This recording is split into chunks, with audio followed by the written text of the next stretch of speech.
Hey guys, welcome to Life with the Rebel.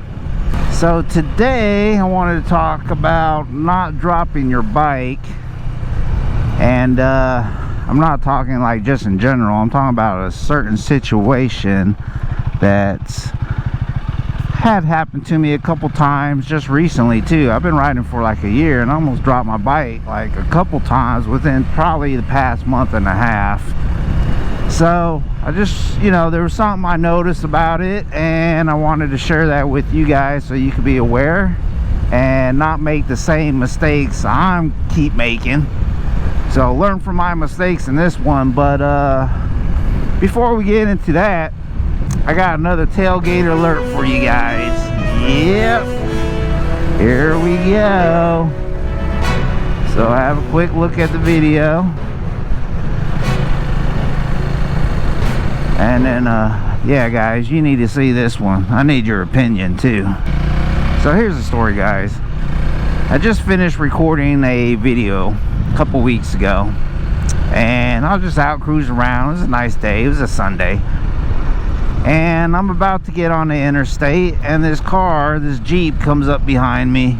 And he's following me for a bit. I know he's not like tailgating me super hard, guys. It might not look like he's tailgating me hard, but he is. I mean, I'm not exactly like a hood ornament or anything, but he's close enough to where it's a distraction, and it's definitely unsafe for me.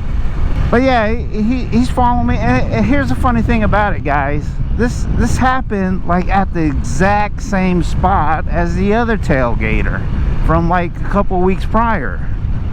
Anyways, so I exit on the interstate and I'm like, see ya. I didn't see him. Looked like I was done with him. That's what I thought, until it was time to exit. Okay, and then he appears behind me again. But this is where it starts to get strange, guys, because I turn my indicator on and I'm starting to exit. I'm kind of staying towards the left side of the road. I'm kind of hugging the left side there. And he's acting like he wants to exit, but then he's not sure. Maybe he's watching to see what I'm gonna do. So he's kind of like hesitant. And then last minute he exits, and I can see him, crossing over the white markings and stuff. And I'm like, oh, what the heck is this guy doing? I don't want this guy behind me.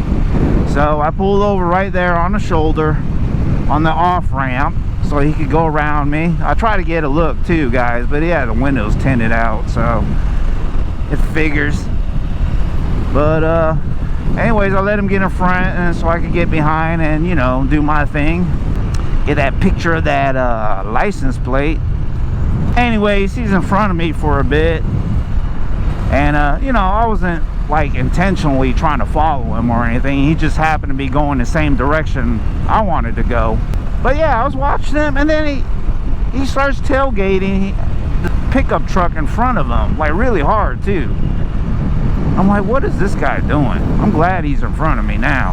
And then I'm watching him, and then he starts dipping over the double yellow lines like he wants to pass on a twisty, slightly twisty road where you can't see anything. And that for me was like, man, this guy's just an idiot, and I eventually turned off later and just went a different direction. But I don't know, what do you guys think? When I was trying to exit right there on the when I was getting off the interstate, and he was kind of like hesitant, was trying to follow me, not follow me. Do you think he was screwing with me, or do you think it was just coincidence? Maybe he wasn't sure where he was going. I kind of feel like he was screwing with me though. I don't know, but either way, I didn't want to take a chance. Like I said, when you get in those situations with those tailgaters, guys, just try to let them pass. Like, let them go around if you can. The sooner the better too. Don't, and do it when it's safe, if it's safe to do so. But yeah, just be prepared for that, guys. All right, guys, back on to the don't drop your bike issue. So I want to talk to you guys about. Okay, so I want you guys to watch these two clips and see if you can see what I'm doing wrong. See if there's anything that you notice straight away. Okay, so have a look at the first one, have a look at the second, and again.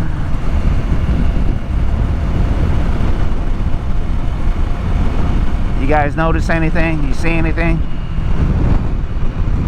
Okay, so first off, I'm going down a slope, a small downhill slope in both instances, kind of.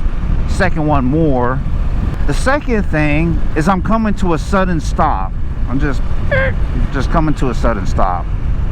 The third thing, this is one I want you guys to pay attention to, is that I was only using my front brake 100%, no back brake at all.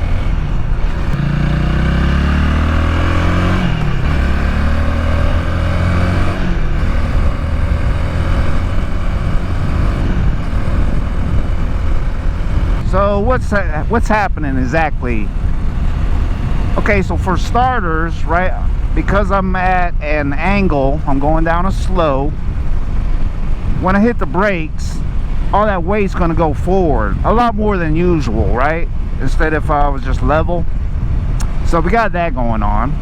The second thing is that when you jump on the brakes really hard, the front brakes like that, the front becomes rigid.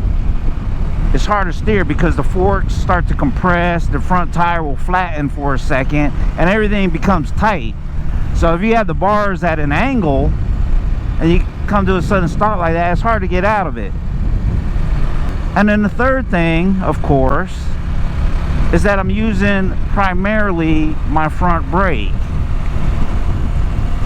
And that's the habit I need to break, and I want you guys to learn from this.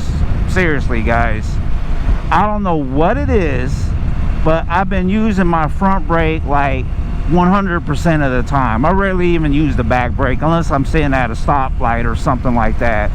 And in the beginning, I was using the back brake, I was using the front brake and the back brake and all that, and then I don't know what happened. I just started using the front brake mostly, and now I'm trying to break that habit. After a year of riding, now I have to go back and try to use the back brake more, and let me tell you guys, it's hard.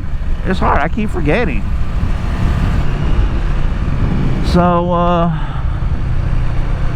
yeah, work on that habit early in the very beginning, guys, because after a year or so, and then you're like, you know, I need to start using my back brake more. It's just, it's hard. You'll forget. I'm forgetting all the time. Like right there, I just stopped to go to the speed bump. Well, I didn't really stop, but you know what I'm saying, right? And I didn't use my back brake at all. I should have used my back brake a little bit. So learn from my mistakes, guys. Use that back brake. And I know it could be confusing. Like when I was first learning, you know, I was watching videos and stuff. You'll see stuff about you know, like sport bikes use like 90% the front, 10% rear brake, you know. And then cruisers, maybe you'll use like 70% front, maybe 30% rear. I mean, like, you know, what does that even mean? Right? Like, okay, 70% on the front, and then 30. Oh crap, I messed up. I did 60 on the front, 40 on the back. I mean, it varies, right? It just depends on the situation. But I can tell you, downhill, if you're going downhill, especially if it's steep like that, if it's steep like that, yeah, you know, you don't want to do 70 on the front, right? So anyways, guys, so far with me almost dropping the bike, and you know what I've learned so far, my advice for you guys is remember to use both brakes as much as you can, especially going down a hill, right? I mean, what, probably 50-50? We're gonna find out. I'm going over to Mount Scott soon, and I'm gonna go up this steep hill, and I'm gonna go right back down it. It's also a biker spot, guys, so we might see some Harley riders and stuff. But yeah, I'm gonna be putting it to the test here probably another week or two. But yeah, use both brakes. Second thing, when you come into a stop, yeah, so when you're coming to a stop and you're slowing down, you want to go nice and easy on the brakes. Nice progressive braking, right? Nice and easy, nice and soft. Don't jab it like I was doing. Especially at the slower speeds when it's hard to balance the bike. Another thing, when you come into a stoplight, traffic signs or whatever, stop sign, Nice and easy, but keep the bike straight too. Don't point it, don't be leaning when you come to a stop. Don't have the handlebars turned because you're about to make a left or right hand turn. I think that's one of the mistakes I'm making too. Don't forget, guys, like this bike here has ABS, but the ABS does not work when you're going under 6 miles an hour. So when you jab on those brakes, it's not going to pulsate or anything. It's just going to stop. And then, of course, it's going to throw your balance off and everything when you just come to a sudden stop at the slow speeds. And then you could possibly drop your bike. So, yeah, I'm just, you know. So, yeah, guys, don't drop your bike. Now, if you've ever been in a situation similar, you almost drop your bike because of this or that, comment below. Drop a comment below and share it with everyone so we all can learn. But yeah, that's all I have for you guys right now. So be sure to like and subscribe if you want to see more beginner content like this. But yeah, guys, stay safe out there, and I will see you very soon in the next video. This is Life with the Rebel, and I'm out.